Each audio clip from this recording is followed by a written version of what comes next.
storm warning for Maricopa County in south-central Arizona until 9 p.m. Mountain Standard Time.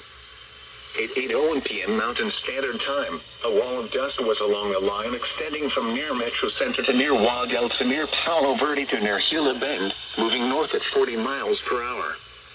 Hazard, less than a quarter-mile visibility with strong wind in excess of 40 miles per hour. Source, public. Impact, dangerous life-threatening travel. This includes the following highways: Arizona Interstate 10 between mile markers 74 and 125. Arizona Interstate 8 between mile markers 89 and 114. Bus Highway 60 between mile markers 99 and 154.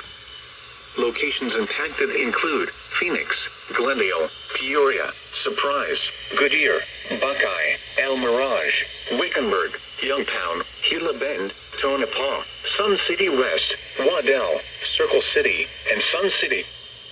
Dust storms lead to dangerous driving conditions with visibility reduced to near zero. If driving, avoid dust storms if possible. If caught in one, pull off the road, turn off your lights and keep your foot off the brake.